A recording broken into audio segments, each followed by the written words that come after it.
Welcome, dear students. This is Adil Hassan here. Welcome to our channel. This is the lecture first of the lecture series JKSSB JE Civil. Today we will be starting with the subject irrigation engineering. This is a relatively a smaller subject which is easy to understand and can be finished easily in very less time. So let us start with the chapter first of irrigation engineering. Before I forget, dear students, the channel is created for all those aspirants who want to crack JKSSB, JE Civil particularly, and many more such exams such as SSC JE, RRB JE, and even GATE also. But the thing is that our channel is new, it hasn't grown yet, so it is your responsibility to share the videos with your friends, with the students who are in the need of such content.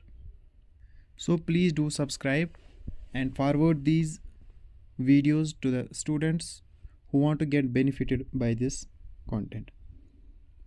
So let us start with the chapter first of irrigation engineering. Before that, we'll see what is the syllabus as per JKSSB, JE Civil.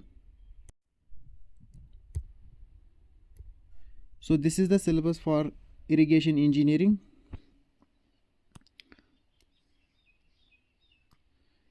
Here the syllabus breakdown, the main topics, the chapters are as, first of all it is the introduction, then comes the next topic, water requirement of crops, hydrological cycle. Hydrological cycle will be dealing separately. Then we have dams, canals, canal head works, regulatory works, cross drainage works, hydraulic structures, river draining works, water logging, drainage, groundwater recharge, and well hydraulics. Well hydraulics also will be dealing separately. So this is the syllabus for irrigation engineering. It comprises of 10 marks. So it is relatively very easier subject. These 10 marks you can easily score in the exam because there is no complexity in the syllabus. It is very easy to understand. We will teach you this subject in the way that you will be able to score 10 out of 10 in this subject.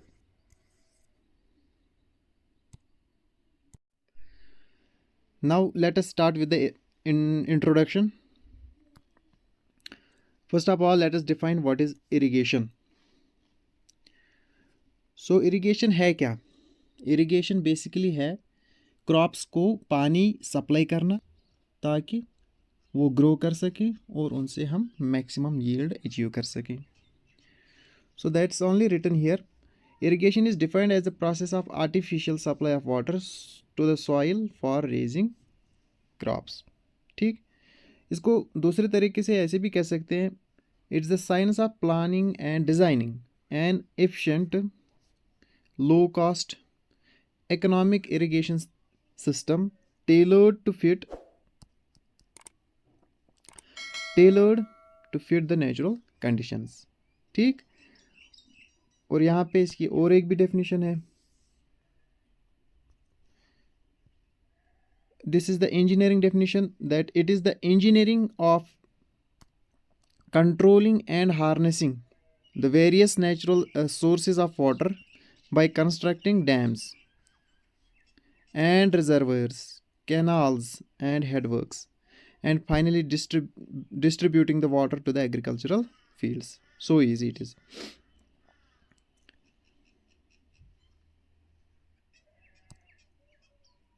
And irrigation engineering includes the study and a design of works in connection with river control, drainage of waterlogged areas, generation of hydroelectric power. Now let us discuss what is the necessity of irrigation. Necessity means its need. First point is inadequate rainfall. Now what does this mean? Inadequate means which cannot fulfill the demand.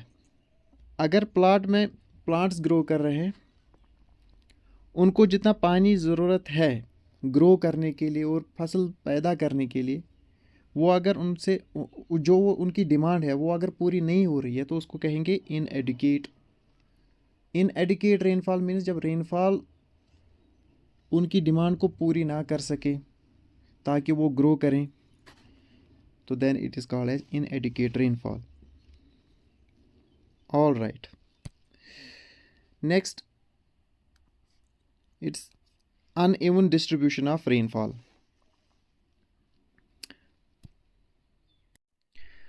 Uneven distribution of rainfall, that means अगर plants को किसी time पे पानी की ज़रूरत है, rain की ज़रूरत है, उस टाइम पे वो रेनफॉल आकर ही ना हो, तो वो हो गया uneven.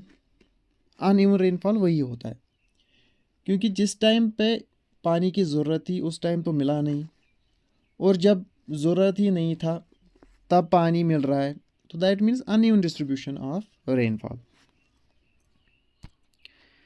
Next, increase in crop yield. अगर हमें फसल को बढ़ाना है तो हमें इरिगेशन की ज़रूरत पड़ती है. Simple. And next is growing perennial crops. Perennial crops वो क्रॉप्स होते हैं जो साल भर चलते हैं. पेरिनियल क्रॉप्स वो क्रॉप्स होते हैं जिनको water requirement through out the year होती है और जो थ्रू आउट ईयर अपना फसल बनाते हैं.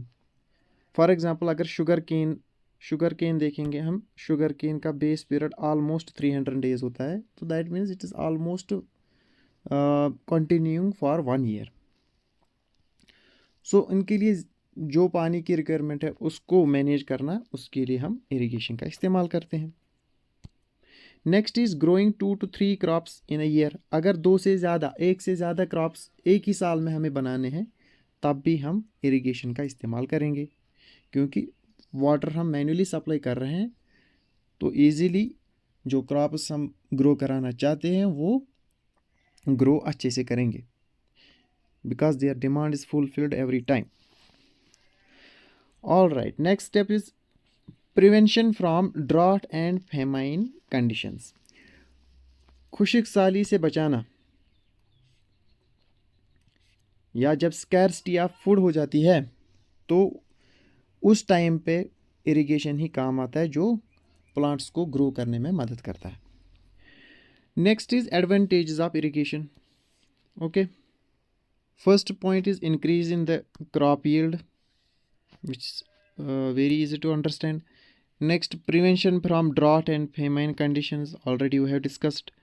Elimination of mixed cropping is next point. Now mixed cropping हम कब करते हैं? जब हमें अनसर्टेनिटी होती है कि आगे इसमें हम क्या करते हैं, एक ही फील्ड में 2 डिफरेंट टाइप के क्रॉप्स हम सो करते हैं, इसलिए क्योंकि हमें ये अनसर्टेनिटी होती है कि अगर इस क्रॉप के बेस पीरियड में कभी बारिश ना हुई तो ये क्रॉप अगर फेल हो सकता है तो दूसरा क्रॉप अच्छे से सर्वाइव कर सकता है. That's mixed cropping. But here the advantage of irrigation is that we can eliminate this mixed cropping because we have the availability of water throughout the base period of the crop. And next minor points are that it is used for power generation and navigation purpose के लिए इस्तेमाल होता है, ground water recharge के लिए इस्तेमाल होता है, domestic and industrial water supply के लिए इस्तेमाल होता है after treatment. Flood control as we are constructing dams, barrages etcetera, so it can be used as a flood control. And employment generation भी इससे होती है, that you know very well. Now disadvantages of irrigation, क्या खामियां हैं irrigation की? So in this first point is different crops require different type of field preparation, watering and manuring. Since it will be difficult to satisfy the needs of both the crops simultaneously in the same field, it will cause low yield. इसका मतलब ये है कि अगर एक ही field है और इसमें हम दो डिफरेंट किस्म के क्रॉप्स ग्रो कराना चाहते हैं, ठीक। सो लेट अस से इसके लिए अगर हमें एक्स रिक्वायरमेंट है पानी की, और इसके लिए हमें वाई रिक्वायरमेंट है पानी की, such that X is greater than Y.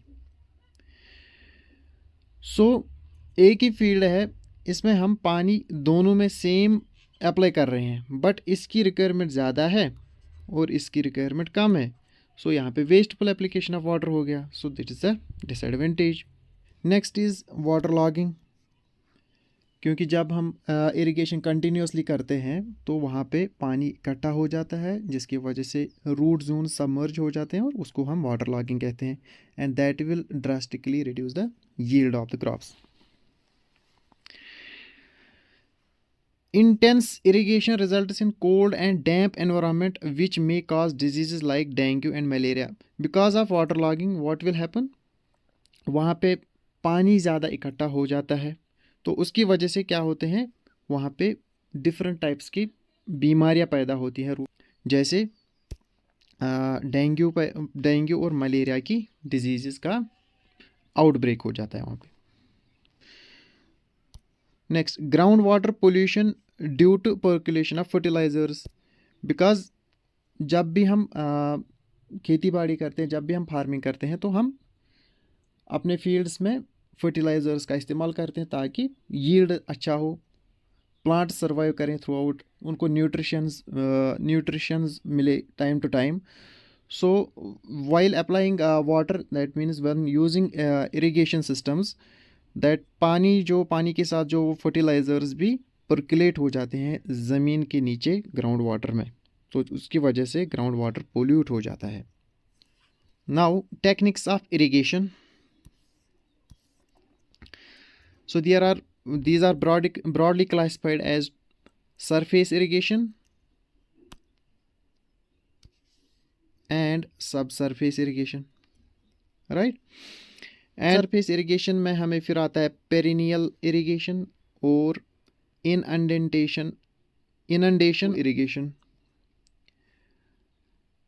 सब सरफेस में हमें आता है नेचुरल इरिगेशन और हमें यहाँ पे आता है आर्टिफिशियल इरिगेशन।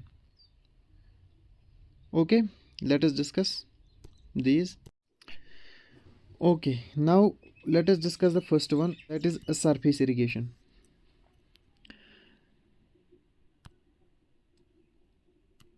यहाँ पे in this technique water flows and spreads over the surface of the land. ठीक है, डायरेक्टली पानी आता है और सरफेस के ऊपर से चला जाता है। Varied quantities of water are allowed on the fields at different times. क्योंकि इसमें कोई कंट्रोल डिवाइस नहीं होता है, ये डायरेक्टली पानी आता है और डायरेक्टली फील्ड पे चला जाता है, तो इसमें वेरीड क्वांटिटीज ऑफ वाटर चला जाता है। कहीं पे ज़्यादा पानी जाता है, कहीं पे कम पानी जाता है। Therefore flow of water under surface irrigation comes under wobbly flow. ये वॉबली फ्लो होता है, मतलब कहीं पे ज़्यादा कहीं पे कम, ऐसे, ठीक। So these are the factors involving for surface irrigation, that is the surface slope of the field, roughness of the field surface, depth of water to be applied, length of run and time required, size and shape of the water course, discharge of the water course, and field resistance to erosion. Now we have types of surface irrigation. In this we have first type is flow irrigation.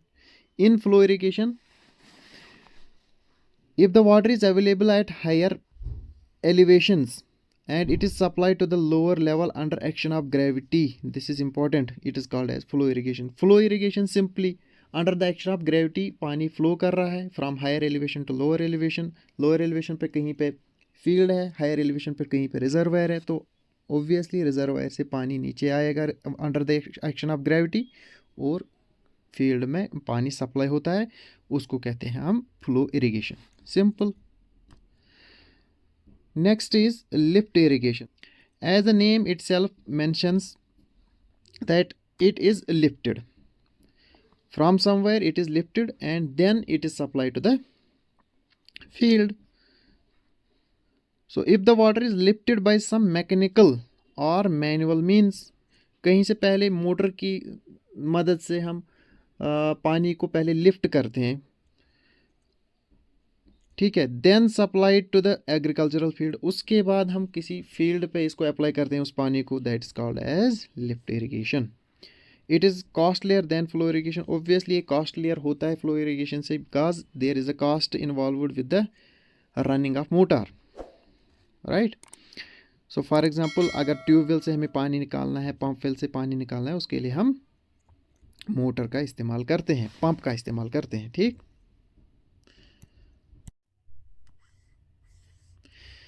This is the schematic diagram of this lift irrigation. See here, we have a pump station, here, right, because this is the source,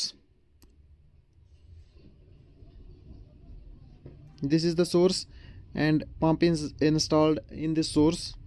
Then we have these pipes, these are the pipes, right, and from lower elevation to higher elevation it is lifted. Then from this reservoir tank we are drawing the water to the fields. Okay, so simple. Now let us discuss subsurface irrigation and its types. Subsurface irrigation, we have two types. Subsurface means within the surface of the earth. The first one is natural subsurface irrigation. So in this one, water is seeping through the channels and water bodies may irrigate crops grown on the lower area of the capillarity.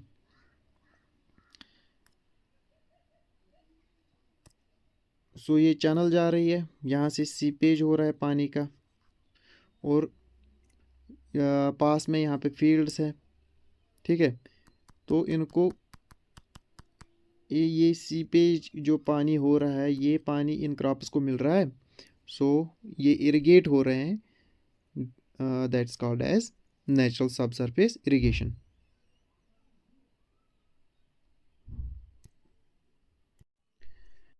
And the next one is artificial subsurface irrigation. In this one, artificially we are supplying the water directly to the root zone of the plants by network of perforated pipes laid below the soil surface. ज़मीन के नीचे ही ये field है, इस ज़मीन के नीचे यहाँ पे पाइप्स बिछाई हुई होती है, वहाँ से हम रूट्स को ही डायरेक्टली पानी देते हैं विद इन सरफेस के below. So that's called as artificial subsurface irrigation. Okay.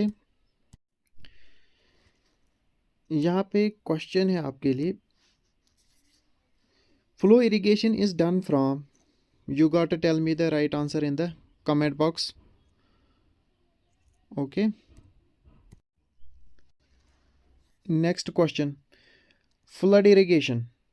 Method of irrigating fields works best on level or gently rolling terrain, steeply rolling terrain, both A and B, none of the above. What is the answer? Tell me in the comments. It's very easy question.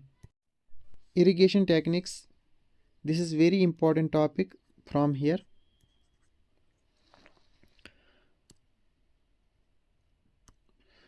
So irrigation technique is broadly this irrigation technique, it is broadly classified into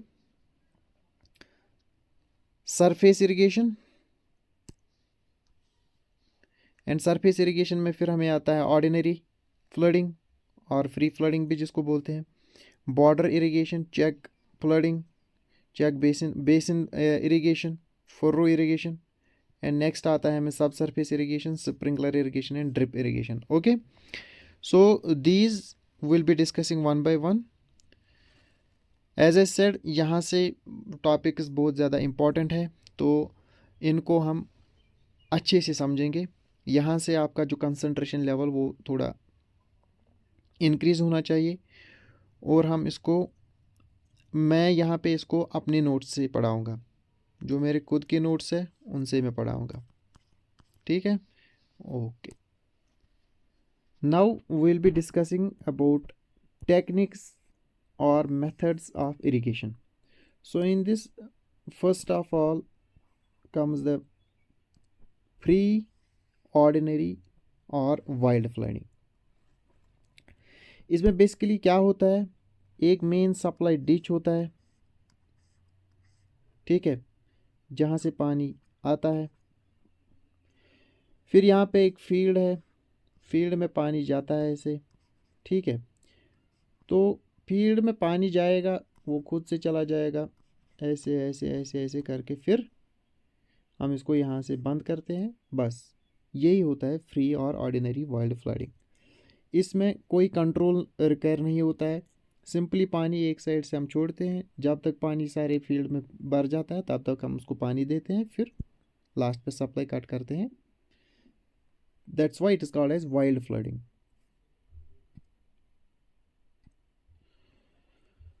इसमें क्या है, ditches are excavated in the field and the water from these ditches flows across the field.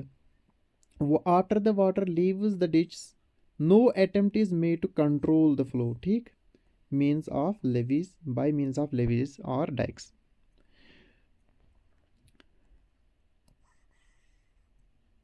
It is adopted in small fields, ये छोटे छोटे fields में इस्तेमाल होता है जहाँ पे कंट्रोल रिक्वायर कम होता है, ठीक है. It's called as wild flooding, इसलिए वाइल्ड फ्लडिंग इसको बोलते हैं, because the movement of water is not restricted in the field. जैसे पानी चाहे वैसे जा सकता है, इसको हम कोई रुकावट नहीं करते हैं, ठीक है, जब तक कि फील्ड में पूरा पानी भर ना जाए. And the most important thing is that it is suitable for close growing crops. Close growing crops means जो क्रॉप्स नज़दीक नज़दीक ग्रो करते हैं, जैसे राइस होता है. So it's a close growing crop. Now the second type of irrigation, the method of irrigation is border strip irrigation.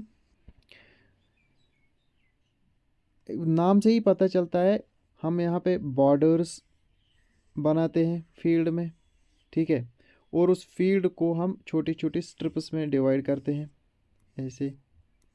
और एक स्ट्रिप का एरिया, जैसे यहाँ पे मैंने ए लिखा हुआ है, ये मेन सप्लाई डिच है जहाँ से पानी आ रहा है, ठीक है.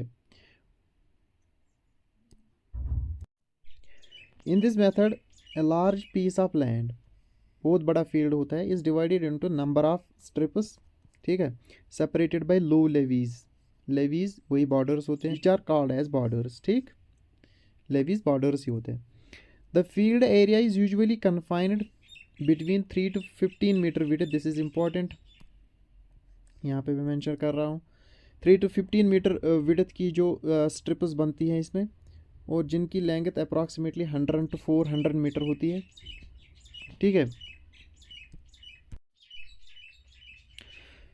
यहाँ पे हमें time required to irrigate a strip of area A with constant discharge Q, ये इम्पॉर्टेंट एक इक्वेशन है यहाँ पे, जिससे हमें पता चलता है कि कितना टाइम लग सकता है एक स्ट्रिप को इरिगेट होने में जिसका एरिया ए है और डिस्चार्ज अगर हम कांस्टेंट रखेंगे क्यू, ठीक है. तो इसकी इक्वेशन ये है, T is equal to y by f l n of Q divided by Q minus A into f. Okay, यहाँ पे जो y है, y यहाँ पे शो कर रहा है average depth of water penetrated in the strip. f यहाँ पे शो कर रहा है infiltration rate in centimetre per hour हो सकता है या per hour. So and Q is the discharge. Q तो डिस्चार्ज है, वो मीटर क्यूब पर सेकंड में यूजुअली होता है. ठीक. So this is the important equation in this border strip irrigation. You need to remember this. And the maximum area that can be irrigated is found out with the help of this equation. A maximum is equal to directly discharge divided by infiltration rate. ठीक, ये भी important बनती है ये equation, इसको भी आप याद रखेंगे. चेक बेसिन फ्लडिंग, ये ऑर्डिनरी या फ्री फ्लडिंग ही है, बट इसमें हम क्या करते हैं, ये जो मेन फील्ड है इसको हम डिवाइड करते हैं छोटे छोटे स्क्वायर और रेक्टेंगल टाइप के प्लॉट्स में, फिर मेन सप्लाई डिश से इनको पानी देते हैं ऐसे. ठीक है, इससे थोड़ी एफिशिएंसी बढ़ जाती है और ये वहाँ पे इस्तेमाल किया जाता है जहाँ पे जो पर्कुलेशन है वो हमें अच्छी चाहिए, और ये ज़्यादातर उन सॉइल्स में इस्तेमाल होता है जो फाइन होती है, जहाँ पे थोड़ा टाइम के लिए हमें पानी को स्टैंड करना पड़ता है उस पीस ऑफ लैंड में. It's a modified form of ordinary flooding in which flow is systematically controlled. यहाँ पे कंट्रोल अच्छे से होता है. In this method a main supply ditch runs through a field and the area is divided into number of squares or rectangles, as I already discussed it. It may be used for fine soils to obtain desired percolation. Okay. Next is the furrow irrigation. इसमें हम क्या करते हैं, यहाँ पे हम ऐसे field में यहाँ से हम ये जो मिट्टी है इसको निकालते हैं और फिर यहाँ पे इसको ऐसे सेट करते हैं इस मिट्टी को. वो extract the soil from here and dump here, ताकि यहाँ से अल्टरनेट रेजेस एंड डाउन्स बन जाएं ऐसे. और ये जो बीच में खाली जगह बनती है इसको हम फर्रो बोलते हैं, और इन फर्रोज़ में ही पानी जमा होता है. हम इन्हीं में वाटर सप्लाई करते हैं और क्रॉप्स को हम इन रिजेस पे हम क्रॉप्स को सो करते हैं. ठीक है, ताकि इनमें जो पानी यहाँ से पर्कुलेट होके ये पानी को एक्सट्रैक्ट करें. ठीक. सो furrows are narrow ditches which are excavated between the rows of plants and carry irrigation water through them. Okay, in this method, this is important, in this method only 20 to 50% of the field area is wetted. खाली 20 से 50% का जो area है, field area है, खाली वही wait हो जाता है, खाली उसमें पानी भरता है. And thus evaporation losses are considerably reduced. क्योंकि पानी कम एरिया में जाता है, कम एरिया में पानी स्प्रेड होता है, तो इवापोरेशन लॉस भी कम हो जाएगा compare to the previous methods. क्योंकि प्रीवियस मेथड्स में हम डायरेक्टली वाइल्ड फ्लडिंग करते थे, तो जो पानी है डायरेक्टली एक्सपोज हो जाता था बहुत ज़्यादा सरफेस एरिया पे, तो उसमें इवापोरेशन रेट भी ज़्यादा हो जाती है. बट फर्रो इरिगेशन में ये कम हो जाता है, क्योंकि खाली 20 to 50% of the area field area gets wetted. It is usually adopted for crops such as sugarcane के लिए इस्तेमाल होता है, पोटैटो के लिए, कॉटन के लिए एंड लीफी वेजिटेबल्स के लिए इस्तेमाल होता है. ठीक. Next is contour border flooding. As the name suggests, contour means line joining the points on earth having same elevation. जो सेम एलिवेशन पे पॉइंट्स होते हैं ज़मीन पे, उनको हम एक लाइन से कनेक्ट करते हैं, उसको बोलते हैं कंटूर. तो इस कंटूर के रेस्पेक्ट में ही हम यहाँ पे पानी सप्लाई करते हैं. ऐसे हम पानी सप्लाई करते हैं यहाँ से. ठीक है, और यहाँ पे जो क्रॉप्स हैं इनको हम उगाते हैं. ये वहाँ पे इस्तेमाल होता है जहाँ पे ढलान हो, जहाँ पे थोड़ा जो स्लोप है वो स्टीप हो. ठीक है, यहाँ पे हम जो कंटूर लाइन्स है वहाँ पे थोड़ा सा यहाँ पे रिज बना देते हैं, ताकि पानी यहाँ पे स्टोर हो जाए. ठीक है, और वहीं पे हम क्रॉप को ग्रो करते हैं. All right. So it is a type of flooding in which levees are constructed along the contours in hilly areas. This helps in reducing the runoff losses significantly. Next is the ring basin flooding. Ring basin flooding, इसमें हम नाम से ही पता चलता है, एक ring बनाई जाती है, एक रिंग बनाई जाती है पेड़ के इर्द गिर्द, जहाँ पे पानी को अलाउ किया जाता है और वहाँ पे वो स्टैंड होता है पानी कुछ टाइम के लिए, ताकि वो अच्छे से पर्कुलेट हो जाए ज़मीन में। जैसे आप डायग्राम में यहाँ पे देख ही सकते हैं, यहाँ पे एक मेन सप्लाई डिश से पानी आ रहा है और यहाँ पे हमने इसको इस पेड़ के लिए हमने यहाँ पे ये जो एरिया है ये बेस, ये जो है ये रिंग बनाई है हमने। ठीक, यहाँ पे पानी इकट्ठा होता है और यहाँ पे इसको स्टोर किया जाता है कुछ टाइम के लिए। ये ज़्यादातर मैंगो ट्रीज़ के लिए इस्तेमाल होता है या फिर एप्पल ट्री के लिए, जो बड़े बड़े ट्रीज़ होते हैं उनके लिए इस्तेमाल होता है। ऑर्चार्ड्स में इस्तेमाल होता है ज़्यादातर। ठीक, this is a special type of check flooding and is specifically adopted for orchard trees. ठीक, small basins are made around the stem of the tree and water is allowed to stand until the desired percolation is obtained. The next method is sprinkler irrigation. ठीक, sprinkler irrigation, sprinkler आप जानते ही हैं, sprinkler किसको कहते हैं? जो फवारा होता है जिससे पानी हम स्प्रे करते हैं उसको स्प्रिंकलर कहते हैं। ठीक है, ये जो सिस्टम है ये हम ज़्यादातर अंडरग्राउंड ही बनाते हैं। इसमें एक pipe through out the field pipe उसको बिछाया जाता है जो कनेक्टेड रहती है किसी मोटर के साथ या पंप के साथ, और ऊपर एक नोजल रहती है जो पानी को घुमाती है और स्प्रे करती है, जो पानी को स्प्रे करती है। Okay, so in this method of irrigation water is applied through a network of pipes pumps and water is made available in the form of spray. इसके कुछ एडवांटेजेस है जो कि पढ़ने ज़रूरी है। एडवांटेजेस क्या हैं इसके? यूनिफॉर्म डिस्ट्रीब्यूशन ऑफ वाटर होता है इसमें through out the field, because पानी ये जो नोजल है ये रोटेट होती है ऐसे, तो पानी हर किसी एरिया पे सेम अप्लाई होता है, तो यूनिफॉर्म डिस्ट्रीब्यूशन हो जाती है यहाँ पे। It does not require borders, यहाँ पे बॉर्डर्स का कोई ज़रूरत नहीं है क्योंकि पानी हवा में ही इसको जो नोजल है घुमा घुमा के स्प्रे करता है। एंड फील्ड चैनल्स भी यहाँ पे किसी काम की नहीं है। And 10 more land is available for cropping, ज़्यादा यहाँ पे जो खेत है, जो प्लॉट ऑफ फील्ड है, उसका बहुत सारा एरिया हमें अवेलेबल रहता है क्रॉप को ग्रो करने के लिए। ठीक, it is used when number of labourers have to be reduced, because ये ऑटोमेटिक सिस्टम है तो इसमें ज़्यादा लेबर्स की ज़रूरत नहीं है।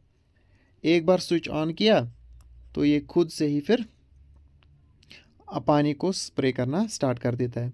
It can be used when the topography is irregular. It's an important point, जब टोपोग्राफी इरेगुलर हो, ऐसे टोपोग्राफी हो, तो वहाँ पे हम स्प्रिंकलर ही इस्तेमाल करते हैं। बिकॉज अगर हम नॉर्मल मेथड इस्तेमाल करेंगे तो इरोजन होने की चांसेस है, सॉइल इरोजन होने की चांसेस है, और पानी अच्छे से सारी जगहों पे अप्लाई नहीं होता है वैसे, इसलिए हम स्प्रिंकलर इरिगेशन वहाँ पे इस्तेमाल कर सकते हैं। It is preferred when the soil is permeable Sandy soil के लिए ज़्यादातर इस्तेमाल करते हैं, क्योंकि यहाँ पे जो पानी वो बहुत कम हम इस्तेमाल करते हैं, तो बहुत कम पानी जल्दी कहाँ पे पर्कुलेट कर सकता है? सैंडी सॉइल में।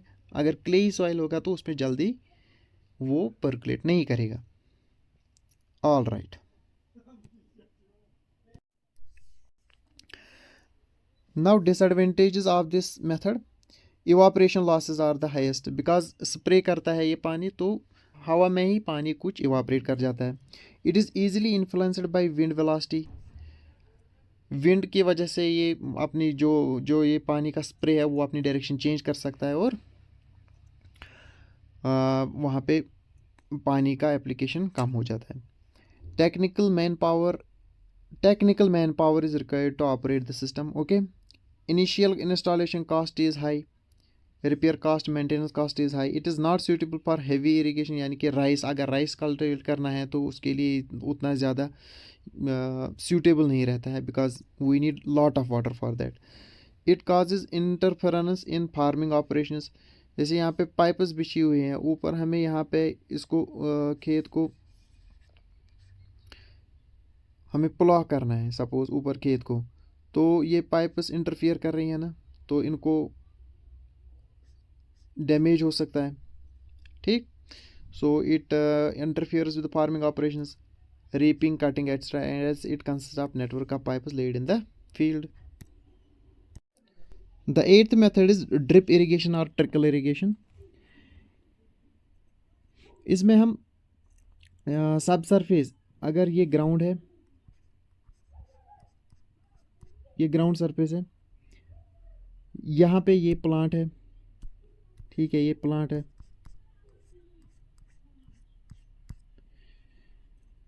और ये दूसरा प्लांट है सपोज, ये रूट्स हैं इसके, तो रूट जोन एरिया में ही हम क्या करते हैं, पाइप्स बिछाते हैं. ठीक है, यहाँ पे दूसरी पाइप, यहाँ पे और एक पाइप, यहाँ पे और एक पाइप, यहाँ पे और एक पाइप, और उन पाइप्स में इमिटर्स लगे हुए होते हैं जो पानी को ऐसे रूट जोन एरिया में ड्रॉप करते हैं. ठीक, and that's called as drip irrigation. So it is a subsurface method of irrigation which consists of network of pipes with drip nozzles. यहाँ पे drip nozzles लगी हुई होती हैं,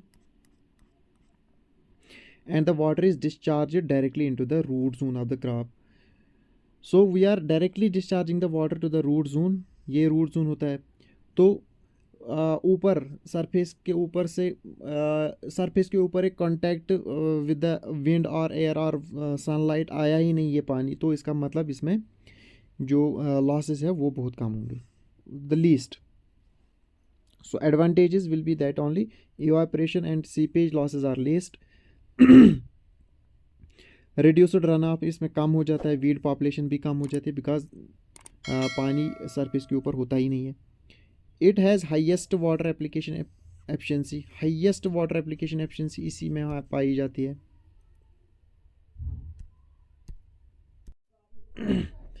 इसमें disadvantages क्या है? This method cannot be used when heavy irrigation is required. For example, rice के लिए तो इस्तेमाल नहीं होगा. It also interferes with the farming operations. Initial cost and operational and maintenance cost is high. The method also involves technical knowledge, and thus it is usually not adopted by ordinary cultivators. So these were the methods, and in this way we have completed the chapter 1 of our irrigation engineering. Hope you all enjoyed this session. If you found this helpful, then please don't forget to hit the like button and also subscribe to our channel.